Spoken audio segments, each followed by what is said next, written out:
Hello and welcome. This is a bit of a new type of a video. As many of you may know, I'm doing A-level music, and many of you watching this video might be doing A-level music as well. If you are, and you're watching this video around the time it comes out, or a year or 2 years later, or even more, I don't know, then your chorale exams might be quite soon. That is, if you've chosen chorales. It seems to be the most popular choice for composition exercise, so yeah, I've chosen chorales, and my exams are after Easter, so I've been practicing quite a few of them. And I thought I'd share my thought process with you guys, hoping some of you may benefit from looking at someone else work through. And you can share your thoughts in the comments down below, and we can help each other improve and get the best marks possible in the exam. Right, so this is the 2006 chorale. And we start with a key signature of 1 sharp, which is either G major or E minor. But the first chord is pretty indicative of the fact that it is G major. That's a clean G major chord. So it goes. I'm trying out a bit of a new setup, so it's a bit hard to play my piano from here because I have the mic blocking my hands, but I'll still try my best. So it starts from there, right?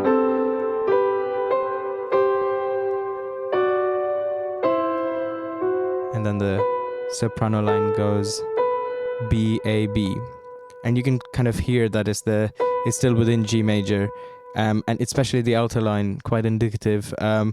It goes.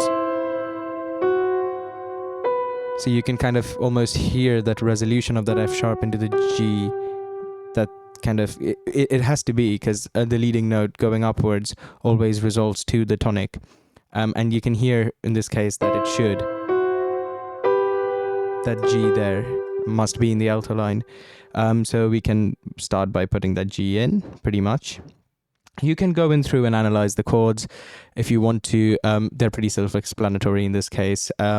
Start on a G, next chord is a G. Then we have, what is that? An E, G, C. That's a 4 chord in first inversion. Then you have a 5 chord, and then A, C, E, that's a 2 chord. And then you go, the soprano line goes 3, 2, 3. And we've already found that alto note has to be G there. We can almost see the parallel thirds in there, in the last 3 notes, creating quite a nice resolution. So I think I'll go ahead and put that in. It's usually it is advised to start with the bass line usually. The reason I went with the alto line here is because of this F sharp there, which kind of led into the G quite easily, and it kind of helps you develop your part writing as well if you think of notes leading into other notes. And it will help you build better melody, the melodic lines be more like developed and mature and intricate, which the mark scheme wants. So, and it makes the thing sounds really nice as well. So why not?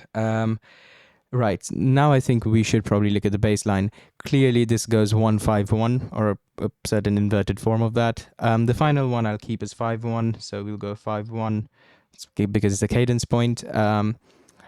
And right before the 5, we could go 1C or 1B, or 1-5-1. Either of those 3 are fine. In this case, because the bass goes to is on an A, I think I'll probably just go up by a step,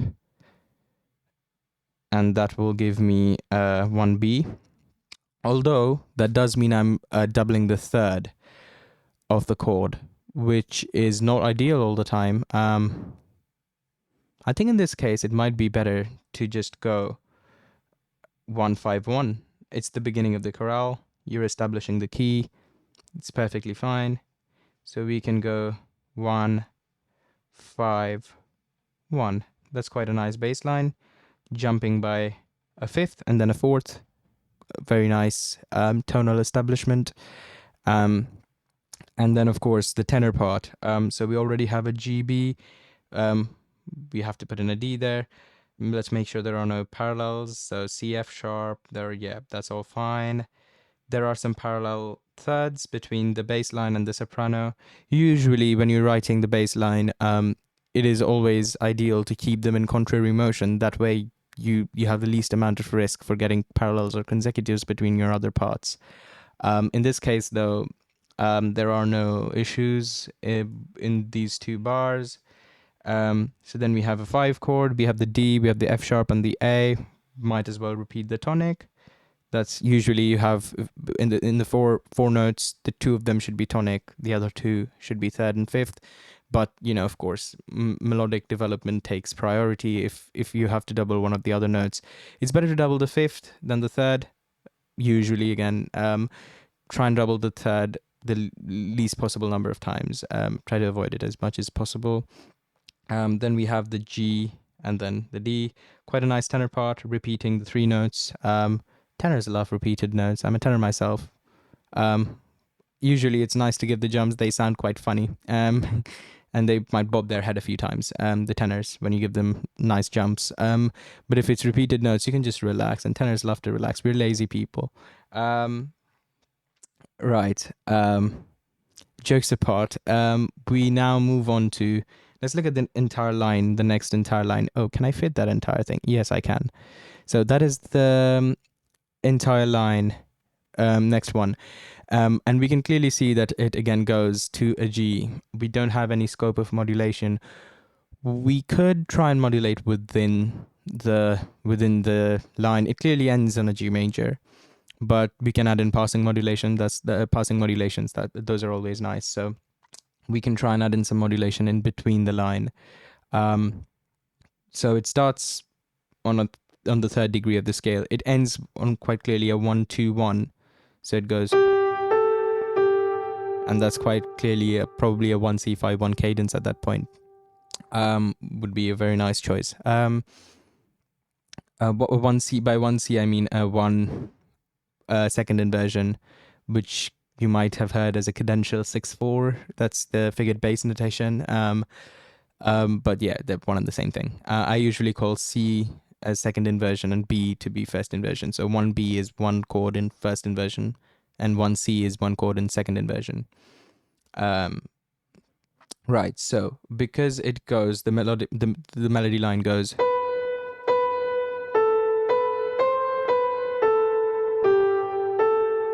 It sounds pretty much that it is within G major. You can't really modulate.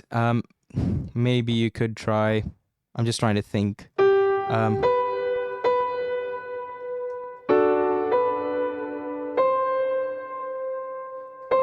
Could you modulate to a C maybe? We could probably do that. We could go. Yeah, that's probably a very nice one. So, within the key,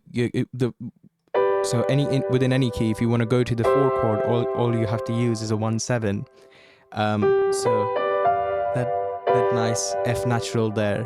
So instead of the F sharp, you're using the F natural, which helps you modulate to that C. But then it's quite easy to modulate back because C is the 4 chord of the key. They're very related, and then you can just go back and then end in G major. So that's very nice.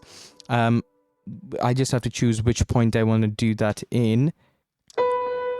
So we go B, B, A, B, C, B. So clearly,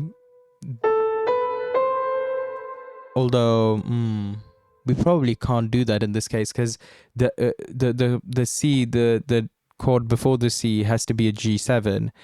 And that has to be here then, because this is where we go to the C. So the C G7 has to be there.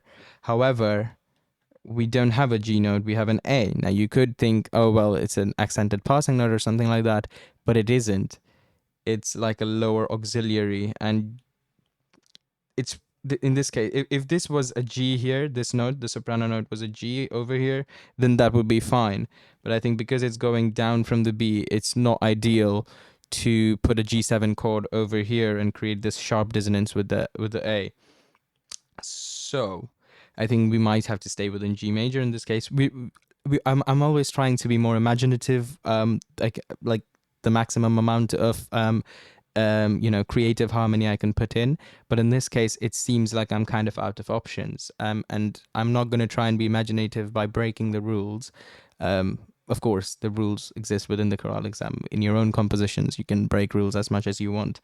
Um, so I'm gonna stay within G major, and I'm now gonna. The next step would be to decide the chords, and that is all based on the bass line.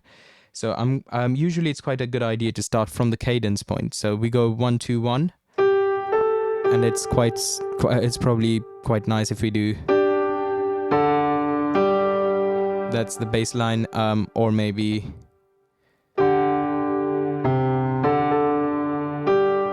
something like that. Those are the classic bass lines for 1 C 5 1 cadence. The D to D jump would be too high for a bass. So the D to D jump would have to be that,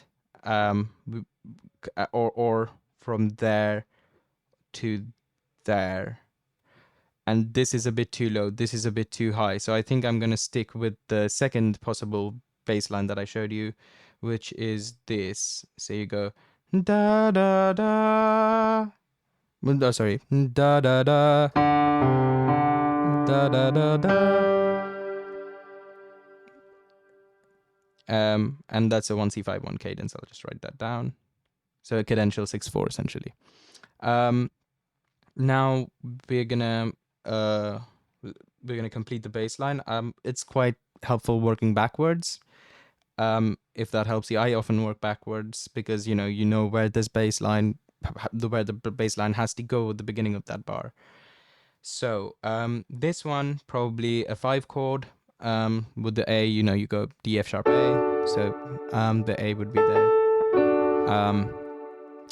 It's possibly 5 chord. If it is a 5 chord, we are repeating the bass line. So maybe we put it in inversion, put in an F there. It's quite nice. The moment I see that, I can think of a bass line that goes like this. However, that creates parallel thirds with the soprano, which I don't know if I want to do. It's not something. It's not wrong. You can do parallel thirds as we saw earlier with the bass line and soprano, but it's risky because you might end up with consecutives between the other parts. I'm just going to see if there are any other options. So this is clearly a C. I might want to have a C there. Oops, sorry. I might want to have a C there. That would just be a 4 chord that point. So it might be good if I write that down. That's a 5B. And that would be a 4 chord. The jump from the C to the F sharp is a tritone, so I cannot do that. Which makes me think, well, what if I put it in an inversion? Because an E to an F sharp is completely fine. So we're going. That's a very nice bass line. You can hear the melody within it. It's progressing quite well. So I think I'm going to do that. So that's a 4B. All in contrary motion. The soprano going down, the bass line going up. So that's perfectly fine. Then we might put in another 5 chord here at this point. Usually it's good to stay within 1 4 5. Other chords you can put in are probably a 2 chord. I might want to do a 2 chord at that point. 2 4 5 is quite a valid chord progression and harmonic progression.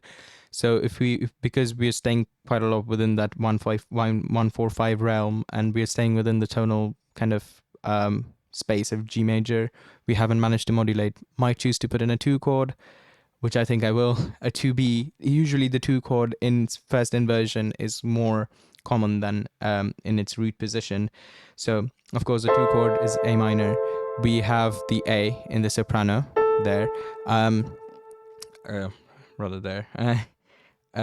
And if I want to write that down, I might do first inversion, although again that creates some parallels.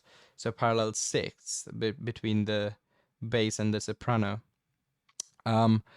But I think I don't really mind that. I just have to be careful. So I'm going to put in a little star symbol there to make sure I'm careful when writing the other parts that I don't end up with any consecutives. Right. So we have that. And then, of course, here I can have a G or a B. B again, I'll be doubling the third. So I'm thinking of a one chord at that point. I'll write down 2B there. I'm thinking of a one chord at this point.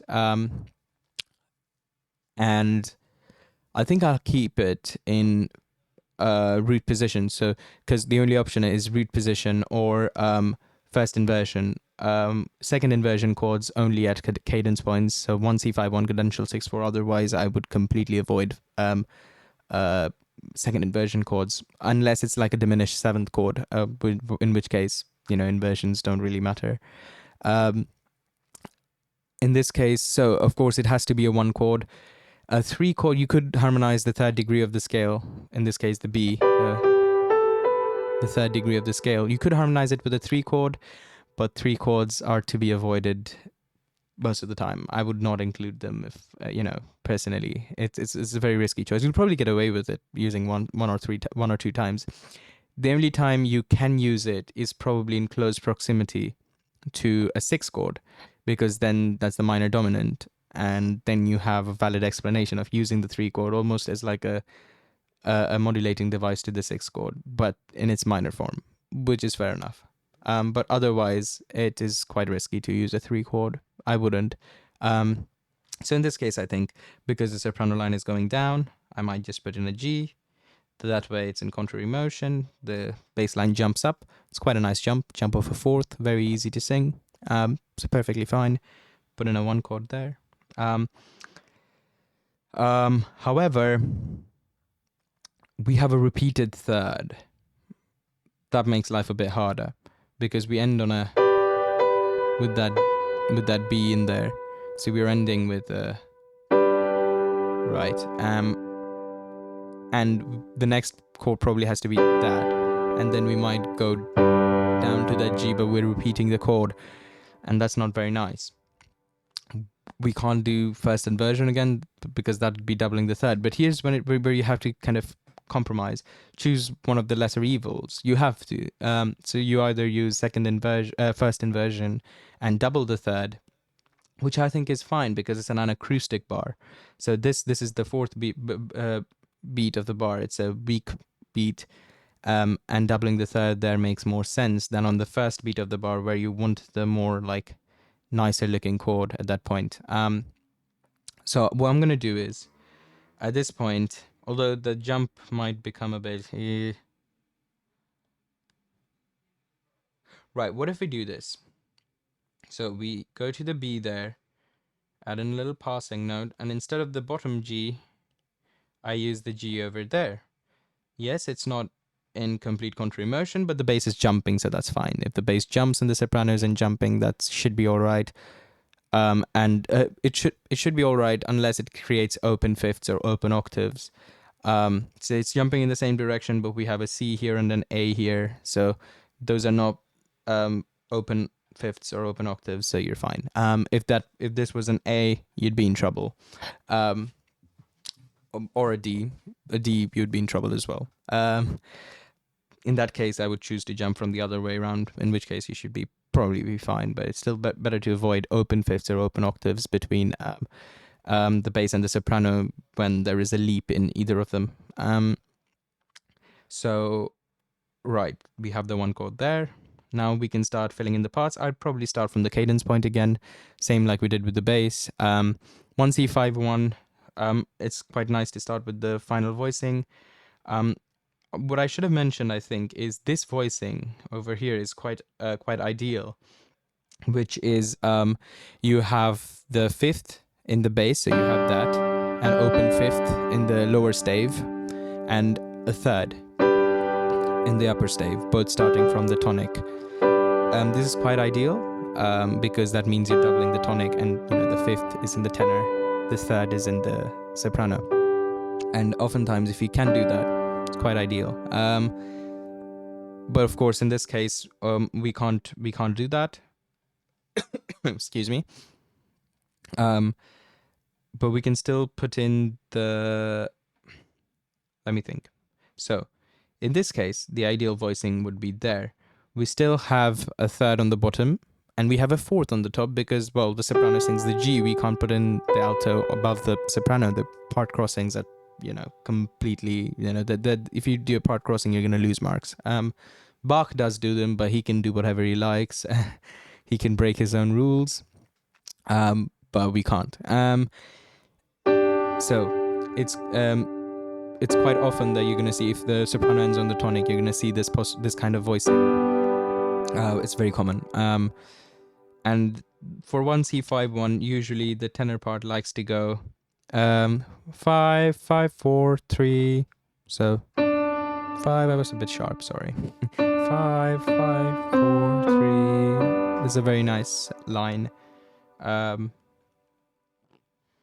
So that would be something like that. So now, as you can see, the for a first inversion chord, the D would be second inversion chord, the D being doubled is completely fine. So we have a G there, we have the two Ds, we need a B. Now, of course, if I put in a B there, that would mean there's some part crossing between the tenor and alto, so I can't do that. Hence, what I think is, in this case, I might put in the D there and the B here, put in a passing note. Passing notes, put as many as you want. We're also going to look at some suspensions at some point here. Excuse me. Just going to have some water. Right, for suspensions, it is usually good to put in suspensions when the bass line and the soprano don't have any passing notes or quavers in them. So at that point, probably the other points, the bass line moves or the soprano moves, so not ideal for suspensions. Right, it's quite important to plan in the suspensions, because suspensions are quite favored by the mark scheme, and if you can put them in, fantastic. So we have that there. The 5 chords, so D, D, we have the A, we need an F sharp. Right there. I could put in a passing note, but 3 parts having passing notes isn't particularly great. And also it would create some parallels, and in fact it would create some parallel fifths, which we don't want. A D to an F sharp is a perfectly fine jump of a third, so I'm going to leave it at that. That's the tenor part. That's quite a nice, lovely line. And this jump, so you might think the leading note is not going up to the tonic, but this is actually quite common in cadence points. The leading note, so you can go like, you go down to the fifth instead of going up to the tonic. And that's primarily because the tonic is in the soprano part, and the tonic is going to be in the bass. So if you put another tonic in the alto part, then you only have one space left in the tenor part where you have to put in a third, but then you're missing a fifth, which is not ideal for a final chord. So you you choose the lesser evil, and this is actually perfectly fine in a cadence point. I wouldn't do it anywhere else. I would try and avoid it, but not resolving the leading note to the tonic. But in this case, it's completely fine. In cadence points, you 90% of the times, whenever when the tonic is in the soprano part for the final chord of the cadence, you do jump down to the fifth from the leading note in the alto part or tenor part. Doesn't really matter. Right. So moving backwards, we have a 5B here. So we have the F sharp, we have the A, we need a D. We already have a D in the alto part. That's perfectly fine. We might put in another D. That's fine. So these are the same notes, but then you're doubling the tonic, so that's nice. So there might be a little bit of a kind of elongated mordant at that point in the tenor part. This might go. That's actually pretty nice. I might keep that. Make sure so there is some parallel movement between the bass and the tenor, but it's there are no parallel fifths or octaves. Right, me later, I found an issue, and although you can sometimes actually get away with this, in this case it actually sounds pretty terrible. I found out as I was playing through it, and it's better to avoid stuff like this if you can. This is an F sharp right here, and that does not resolve to the tonic, which is the G. Now, because it goes da da dee da da da, you can probably get away with it, but I probably wouldn't do this. And you can actually hear how it sounds wrong when you play it, which is what I found as I was recording the final version. And hence, what I thought was, why not do this, where it actually just resolves to the tonic in the second quaver beat. And that actually is extra style points, because now you're using what is called an échappé. If you've never heard of that word before, it's when the note moves away to one direction by a step on the second quaver beat, and then jumps down to another note, often a third, a fourth, or a fifth. In this case, it's a fourth, which is perfect. In fact, it's the tonic to the dominant, so that's great. Just wanted to point out I had made that change in the final recording, sixths apart. So yeah, that's perfectly fine. Moving on, we have the 4B chord there. So C, E, we might want another C there. Doubling the tonic is always good, the tonic of the chord. I should say the root of the chord. The tonic is technically the root of the scale. So, yeah. Right. So we have the C and the E. We need a G.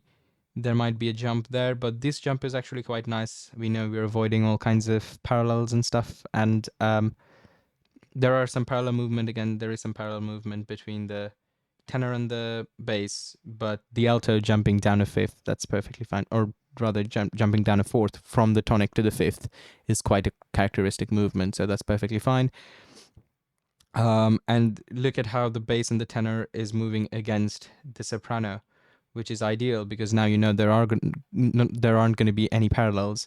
It is also very common to miss the fact that you might be considering parallels between that note and that note, but oftentimes you forget that if this note and this note has a parallel kind of movement, parallel fifth or parallel octave, that's wrong too. So make sure you keep that in mind.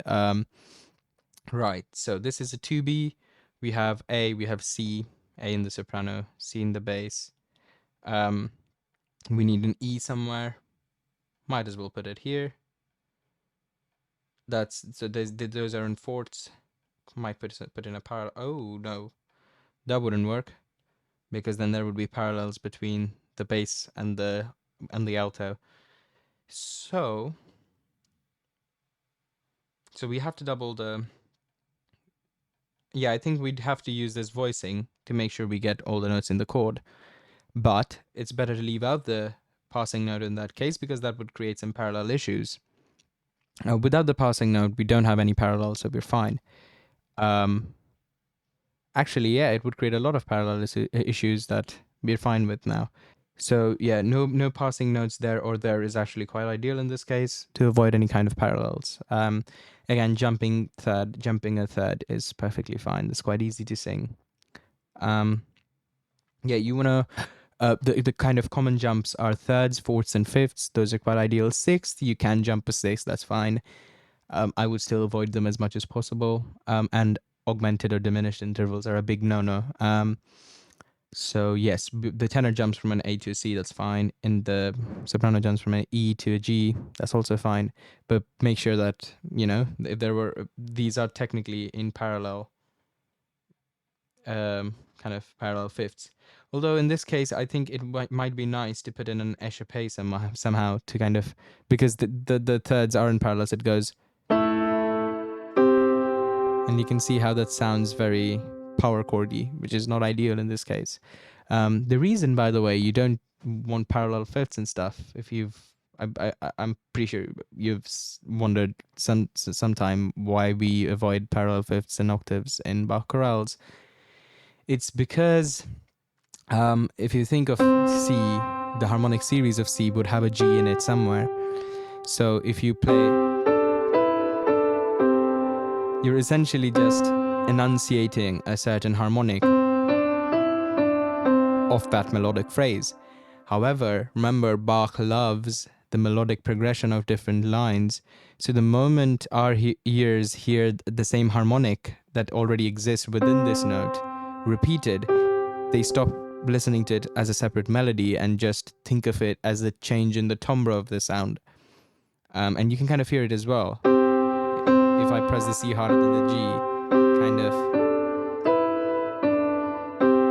it almost sounds like just this, but played on an instrument where that fifth harmonic is kind of louder than the other harmonics. So you stop listening to them as two separate melodies. So in this case, I think I don't actually like the fact that it goes the tenor and the alto part. So I might want to do something different there. So the 4B chord, we have the C, E.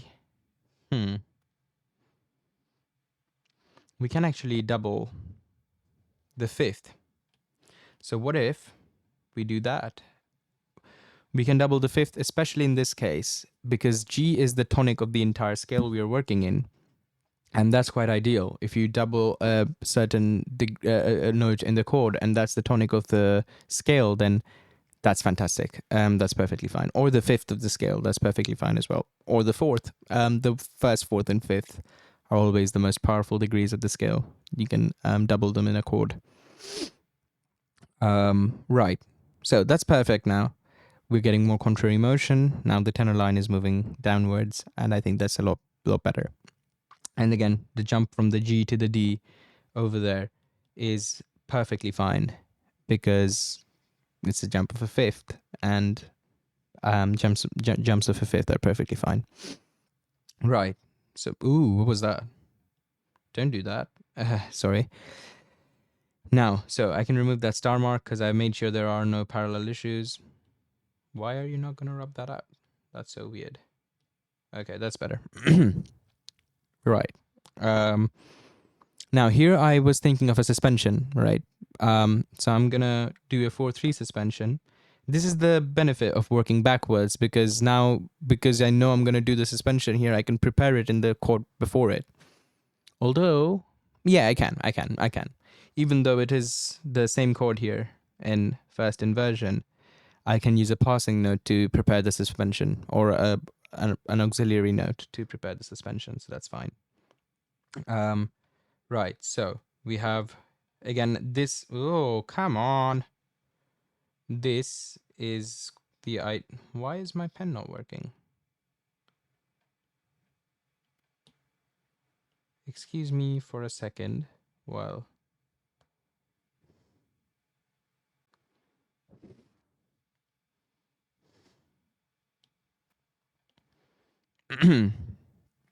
right, technical difficulties. My pen stopped working for a second, but that's fine. This is the ideal voicing again. The fifth in the bottom stave and the third in the top. The jump from the D to the A is perfectly fine. It's a fourth. I would be aware it creates no parallels, but this is the jump of the third, so we're perfectly fine there. And what I would like to do in this case is have a 9/8 suspension. We can't have a 4/3. Sorry for writing that. I forgot that the third degree of the scale was already in the soprano. So what we can do is do a 9/8 suspension. So that would be something like that. And then that resolves, that jumps down to the third. That's perfectly fine. I don't want to put in an accented passing note there. I could do F sharp to E, but I don't want to do it because, there are already too many passing notes going on. It's just a stylistic choice. I wouldn't like the F sharp there. That would just, because the chord changes on the second quaver of the beat, an accented passing note wouldn't be ideal. Right, so we have a 9/8 suspension there. I'm just gonna write it as a 9/8s. Hopefully that's clear enough. And of course, that means I have to prepare the suspension in the previous one, so I have to go up to an A somehow. And I think that is perfect. So now we have the B, the G, the B. We are repeating the third as we said before, but that's perfectly fine. And we have the D again. With a lot of repeated Ds in the tenor all the way up to here before it jumps down to the A. That is perfect. Right. Moving on. Let's look at the next line. The next line, we look at the cadence again, and we see it goes. That sounds like A minor. minor to me. A 1 2 1 in A minor. So what I'm going to do is I'm going to write down A minor there, and we have to plan a modulation from G to A minor, which isn't that hard. A minor is the 2 chord. You can directly modulate from G to A minor using G major as a pivot chord, or using A minor as the pivot chord, literally, which is a 2 chord in G and a 1 chord in A minor. You might also choose to go from G major to C major, which is the 4 chord, then to A minor, which is the 6 chord of C major. That might be a very interesting modulation as well. Let's see what the soprano line does. The soprano line goes, if I can I see the entire, yeah, there you go.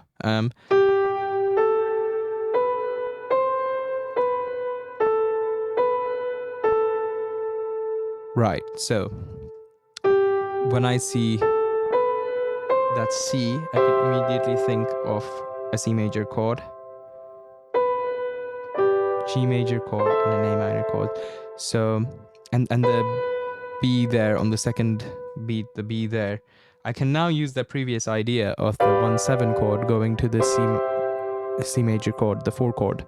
So what I'm going to do is I'm going to use a 1/7/5/7. I write it as that, like, because it's pivoting into C major. So C major over here, and then we come to A minor over here, which I'm going to call the pivot chord here, A minor. So that's going to be the A minor, which is a 6 chord in C and a 1 chord because we're moving to A minor. Okay, that's perfect. So we go 1/7/5/7. We have G major here, remember. So G major to C major to A minor. We're going to go 1 here, so that's a C major chord, and then we figure out the rest. I feel like this should be a G major, so some form of a 5B, or 5 or 5B. And now we look at the final cadence. Probably do a 1C5-1 again, or a 1B5-1. We haven't done a 1B5-1 yet. We have done a 1-5-1. We have done a 1C5-1. Why not put in a 1B5-1? So a 1B5-1 would mean we have the C in the beginning. Put in the C. We have an A at the end. The 5 would be a E, but a passing note. And there we have the bass line. So 1B, then a B there. 5, 1. Rather, 1 should be. Because it's a minor key, I'm writing the 1 as a lowercase case 1. Right.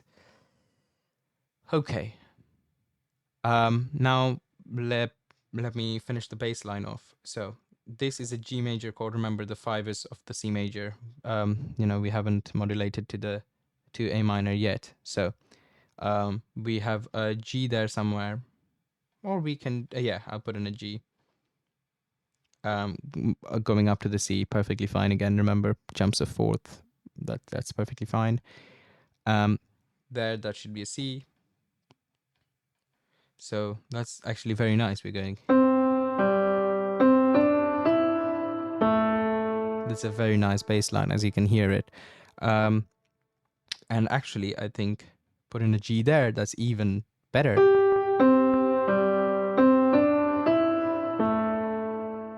Perfect, because 5th and 4th, again, very powerful progression. Right, and now we have to decide on the 2 chords there. This chord, I think, what do we do? I think I'm just going to use a 5 chord there. Why not? We have the A. We might use a 5B because it's moving towards the 4th. I don't want a particularly strong resolution to the G major because it's in its 7th form, modulating to C major. So I'm going to just use an F sharp there because it's a 5B. So, right. And then here we can just have a 1 chord. It's fine if you repeat chords at the pause, and then just the beat after the pause, so at the end of a phrase and the beginning of the new phrase. Although I would like it if the bass line jump.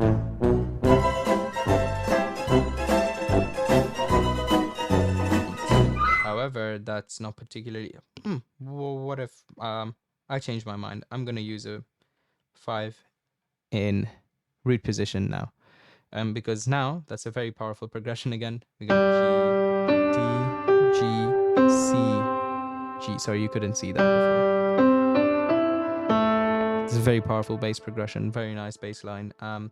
And it is, you know, and there are no parallels with the soprano, so I'm happy. Right. Yeah, and just double checking that jump there.